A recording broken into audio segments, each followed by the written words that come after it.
Uma vez que nós falamos dos princípios fundamentais para sermos verdadeiros devotos da Virgem Maria, podemos dar uma repassada o que é que não é um verdadeiro devoto. Ou seja, São Luís coloca 7 tipos de devotos que não são verdadeiros devotos. Se o tratado é da verdadeira devoção, é bom saber o que é a falsa devoção. E ele começa com os chamados devotos críticos. Bom, o devoto crítico, na verdade, é aquele que não tem fé. E aqui nós poderíamos colocar 2 extremos, não é? Porque também isso é um problema. Ou seja, aquele que não crê em nada e aquele que crê em tudo, até no que não precisa crer. Ou seja, o devoto crítico em si mesmo é aquele que olha com uma visão de falta de fé.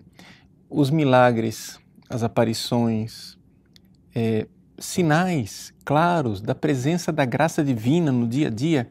Não, tudo isso é tido como coisa medieval, coisa ultrapassada.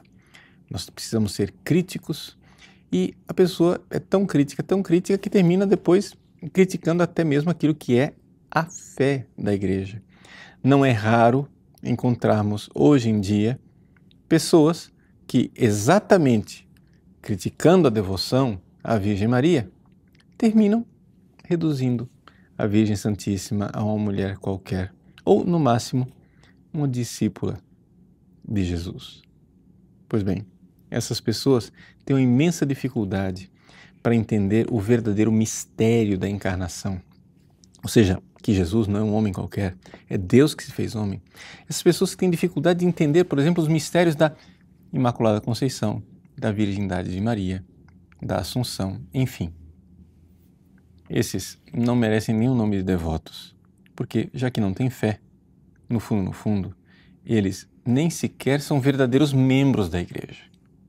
Eles tratam tudo aquilo que é matéria de fé com uma crítica e exatamente essa atitude crítica destrói a virtude teologal. Mas, por outro lado, existe o excesso contrário, que é aquela pessoa que crê em tudo. Então logo alguém diz, Nossa Senhora está aparecendo em algum lugar, o sujeito já está comprando a passagem para ir. Ele já embarcou na história. Não precisa nem de argumentos.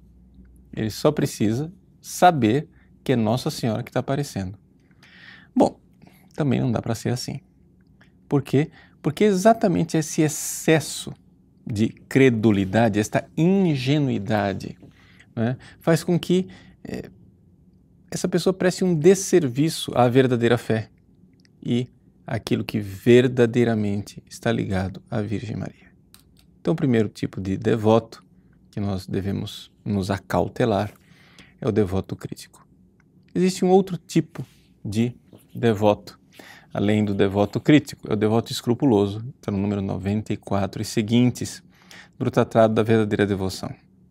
Bom, nós já falamos um pouco dessa realidade do devoto escrupuloso. O próprio Papa São João Paulo II testemunhou na vida dele que ele, a um certo momento, ficou em dúvida se ele deveria ser devoto da Virgem Maria ou se ele não deveria deixá-la um pouco de lado, deixar aquela devoção da sua infância para então seguir um outro caminho mais cristocêntrico.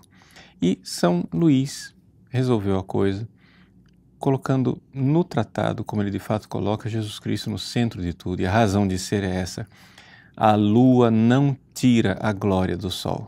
Muito pelo contrário, ao venerar e ao amar a luz que vem da lua, nós estamos glorificando uma luz que, na verdade, é o reflexo da luz do sol. Portanto, quando nós nos ajoelhamos diante da Virgem Maria, nós estamos nos ajoelhando diante daquilo que há de Deus nela.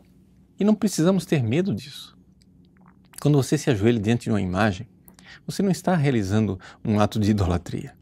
Você está reconhecendo que naquela mulher, cuja imagem é a representação, naquela mulher habita algo de divino. Não somente porque o seu filho esteve no seu ventre durante 9 meses, mas porque em todos nós, quando a graça divina está lá, é o Cristo que está lá. Se São Paulo pode dizer, como ele diz na carta aos Gálatas, vivo, mas não eu, é Cristo que vive em mim, quanto mais a Virgem Maria. Então, podemos sim venerar a Virgem Maria adorando o Cristo, cuja luz está refletida nela. Pois bem, além desses 2 tipos de devotos, existem também os outros falsos devotos, são os devotos exteriores. Bom, o devoto exterior é aquele que está apegado a sinais exteriores.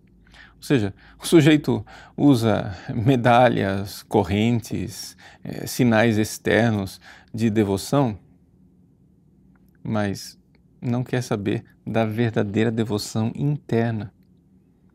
No fundo, nós estamos aqui diante de um resquício, né, do paganismo e das religiões não cristãs, onde há uma observação externa da lei, das coisas, das práticas, ritualística e externa, mas sem a atitude interior. Aquilo que diz o Salmo, esse povo me louva com os lábios, mas o seu coração está longe de mim. Então, precisamos aqui nos colocar diante de Deus e pedir a Ele de converter verdadeiramente o coração. Ou seja, a devoção, ela realmente está voltada para a mudança da vida do devoto. E a mudança começa lá dentro, não exteriormente. Não se preocupe com a fachada. Se preocupe, em primeiro lugar, em mudar o seu coração. E é exatamente aqui que essa coisa de não se preocupar com a devoção, ela deságua num outro tipo de devoto, que é o presunçoso. O presunçoso é o que acha que vai ser salvo sem conversão, sem mérito nenhum. Então ele se apega ao fato de que ele usa o escapulário e que Nossa Senhora garantiu que ele seria salvo, mas ele não deixa o pecado, né? Ele não muda de vida, não se confessa, não se arrepende de nada. Ele acha que o negócio ali é simplesmente uma espécie de amuleto, né? Pois bem, aqui esses sinais exteriores, né, não são necessariamente o típico do presunçoso. Estou usando isso só como uma exemplificação. Mas existem pessoas que, eu fiz minha consagração a Nossa Senhora, pronunciei lá a formulazinha mágica e pronto, já estou no céu, não preciso mudar de vida. Bom, isso aqui é muito grave porque a presunção é um verdadeiro pecado contra o Espírito Santo. Os devotos inconstantes, no número 101 do tratado, são aquelas pessoas que não conseguem levar para frente as coisas. Uma das razões da inconstância, muitas vezes, é quando a pessoa quer dar um passo maior do que as pernas. Ou seja, ela coloca uma lista tão grande de coisas que ela precisa fazer, ela, ao invés de se preocupar com a mudança do coração e atitude interna, ela quer já imediatamente viver heroicamente jejuns, terços, novenas, missas, todo tipo de devoção. Mas muda, e muda sempre, e muda constantemente. Uma coisa tão comum que é importante nós pedirmos a Deus essa graça da perseverança. 6º tipo de falso devoto é o hipócrita. Bom, São Luís dedica somente um pequenino parágrafo no número 102. Se ele escrevesse nos dias de hoje, talvez ele escreveria um livro somente sobre isso. Por quê? Porque é tão triste. Tão triste ver a hipocrisia de algumas pessoas que, na igreja, com saias e véus, correntes, escapulários, medalhas, fazendo caras e bocas, gestos e expressões de santidade e devoção dentro da igreja, depois ofendem a Virgem Maria da forma mais grosseira e com um tipo de vida mais imoral. Infelizmente, a gente vê que isso não é uma coisa rara. É uma miséria, uma verdadeira miséria.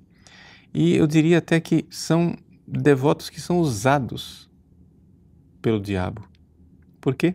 Porque exatamente vendo o seu contra-testemunho, tantas e tantas pessoas se afastam da verdadeira devoção, dizendo, bom, para ser hipócrita assim, então esse caminho da verdadeira devoção não é um caminho para mim. E finalmente, os devotos interesseiros, que são aqueles que querem negociar com a Virgem Maria, sei lá, que bens temporais aqui neste mundo, como se fosse uma espécie de feitiço, de despacho, onde você faz um pequeno sacrifício, um ebó, um despacho do candomblé, e você ganha do orixá algum favor, alguma coisa. Esse tipo de troca, que é típico das religiões pagãs, mas que no cristianismo nós sabemos perfeitamente não deveria ter lugar. Esses são 7 tipos de devotos falsos. Para vivermos a verdadeira devoção, então, precisamos, antes de tudo, nos acautelar.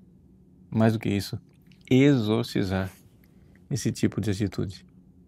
Que Deus ilumine você para que você viva a verdadeira